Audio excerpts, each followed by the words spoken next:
The Buddha said, when you get angry, go back to your breathing. Breathing in, I know I'm angry. Breathing out, I know anger is not good for my health and for the health of the world. That is a bell of mindfulness. And you know that.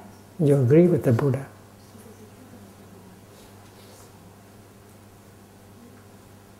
And the Buddha expects you to do better than that also. Recognize the fact that anger is not good for your health. And he also offers you tools in order to transform your anger.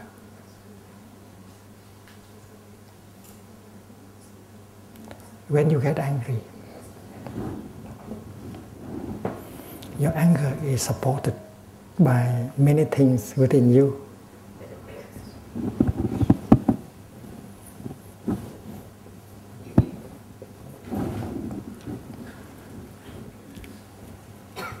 All experiences of anger, the face of the person who were not kind to you reappear in yourself, and that even that image manifests, it supports your anger. You get more angry, and you remember what he said or she said.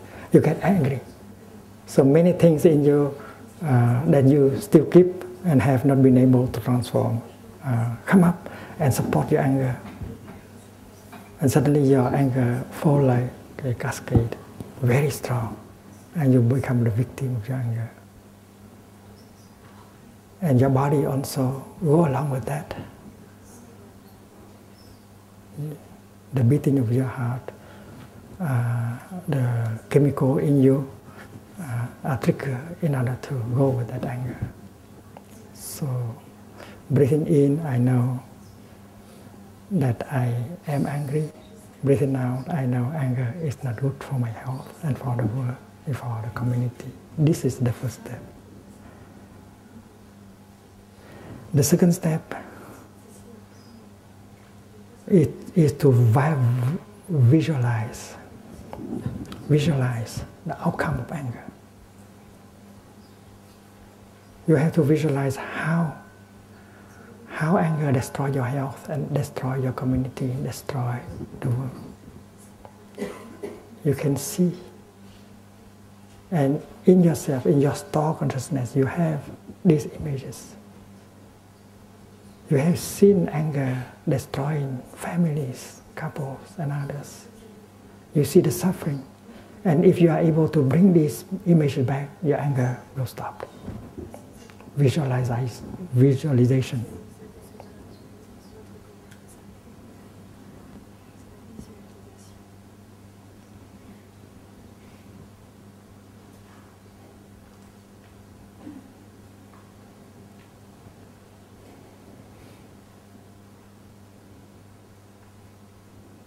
In dealing with your anger, you should know what tools to make use, what images, what sound to make use. They are all there inside of you and around you.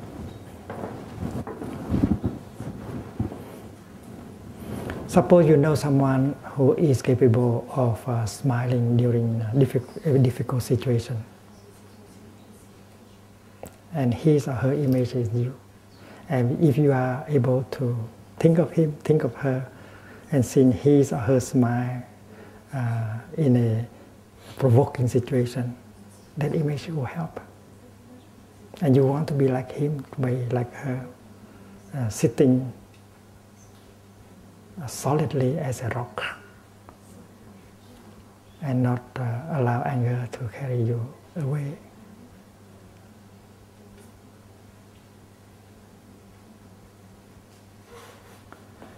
The Buddha said that the person who is angry, who are trying to do harm to you, to provoke you, that person may be suffering a lot.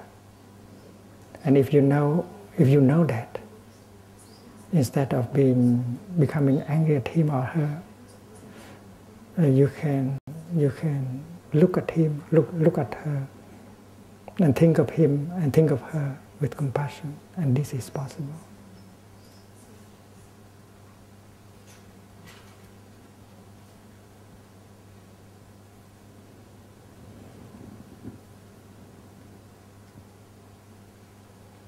in the 70s, one day I got very angry because I received a letter from a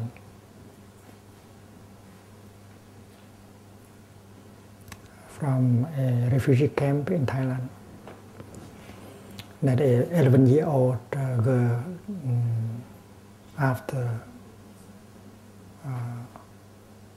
was raped by separate, and his father tried to intervene to protect him, and then the separate threw him into the ocean.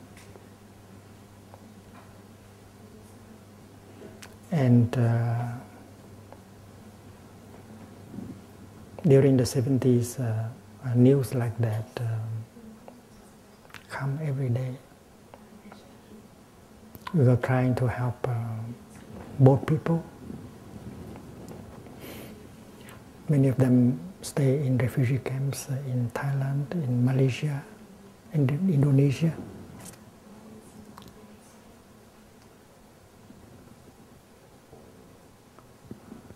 You get angry at the separate who threw the who rape the 11-year-old, and after being raped, after having seen her father drown, and she also jumped into the ocean to get drowned. You get angry at the pirate.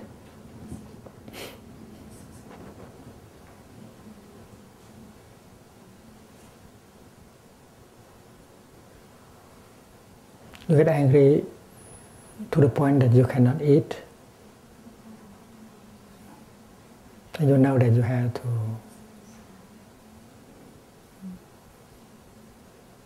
do something in order to transform your anger. Otherwise, you cannot eat, you cannot sleep, you cannot continue to help people.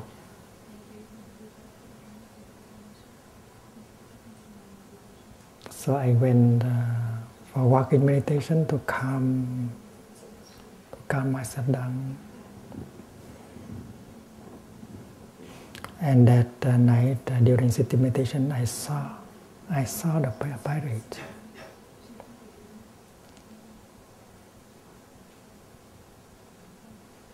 And that is the practice of visualization. If you are born in a very poor fishing family, if your father has not had any chance to go to school, your mother also, and then you have been poor for many generations, and you have never got a chance to get out of that chronic situation of chronic poverty. And when you are 13, your father asks you to go with him to the sea, and you have to do very hard work. And yet, when your father died, you continue his career as a fisherman. But you cannot do better than him. You're still in chronic poverty. And one day another fisherman said, well, the boat people, when they flee the country, they always bring with them some valuable gold and diamonds and things like that. Because they left the country and they want to start a new life in another country. So if we go out, just one time, we can get enough in order to get out of this chronic situation of chronic poverty.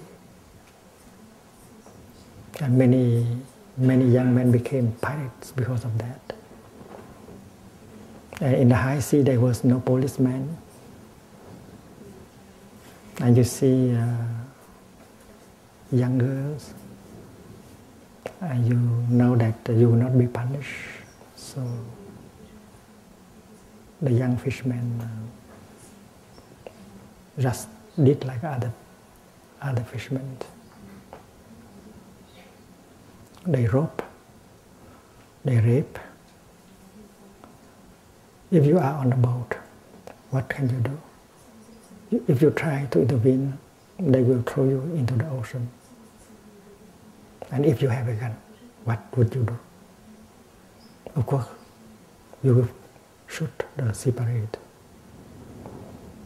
That separate might be just 21 years old or 22. And I saw that in my meditation.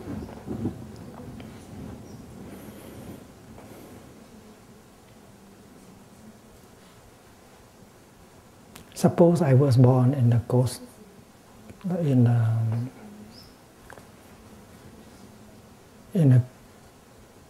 along the coastline of Thailand 24 years ago, into a family like his.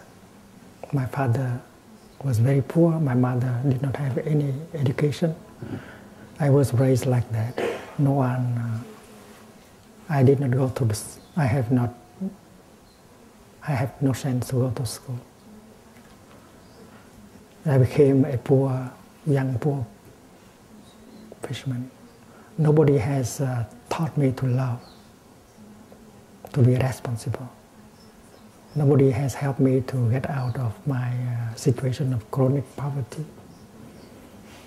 And another fisherman came to me and persuaded me to go out in order to meet the boat people, in order to take the gold, to take the diamond.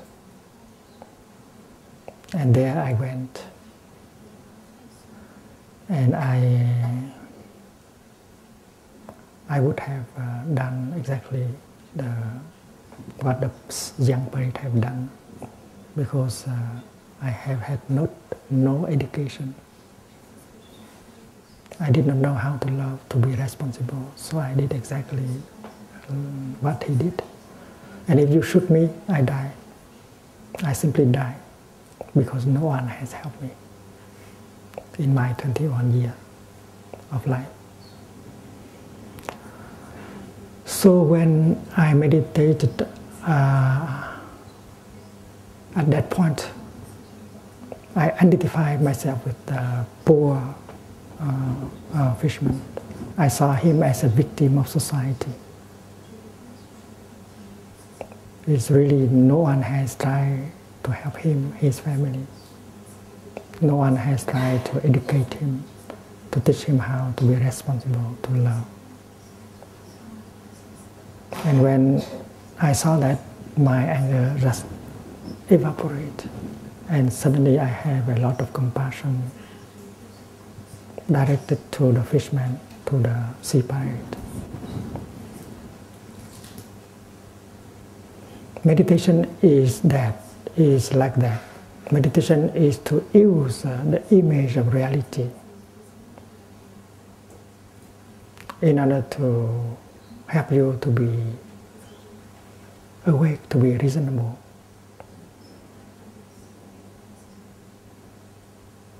You should know that anger is not good to your health, and you are not good to the health of the people around you and the society, but that is not enough. That is the first bell of mindfulness. And you have to practice. You have to know how to practice, to make use of the teaching, the images, the insight, the experience you have got in order to embrace that anger and transform it.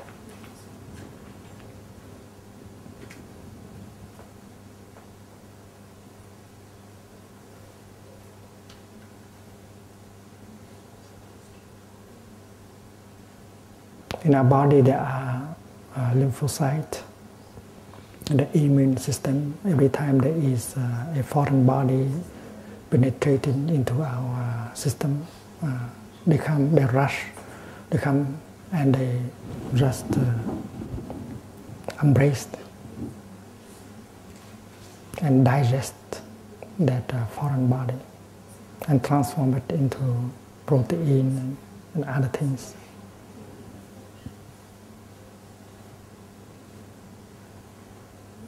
We should have a spiritual immune system in us. You should have macrophage,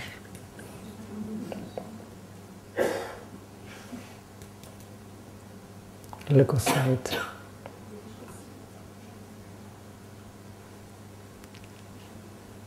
we should be able to use them in order to protect us.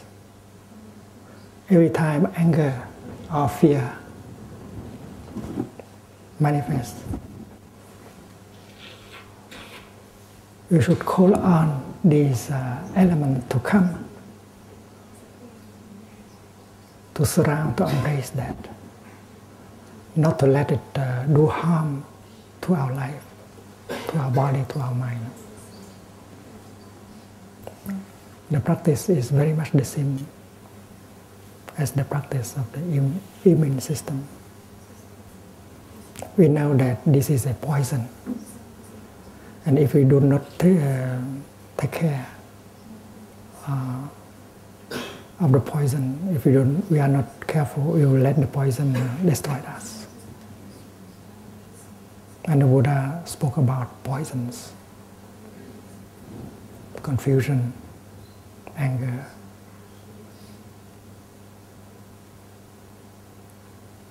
craving, and so on.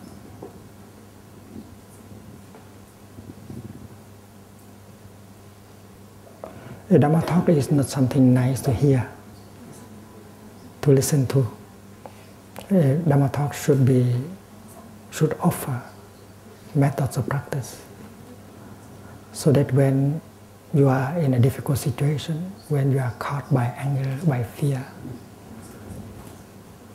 by craving, you know how to deal with these mental formations.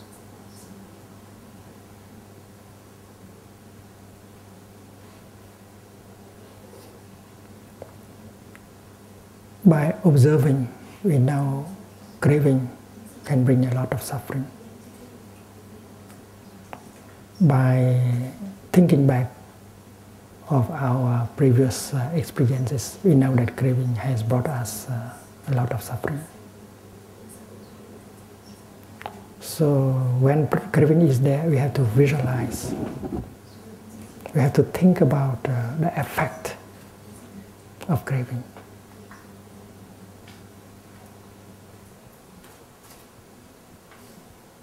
Before saying something, before doing something, you have to think of the effect that our act or our speech will bring about. And if we can see very clearly, we'll be able to stop saying that, doing that. And this is a matter of training.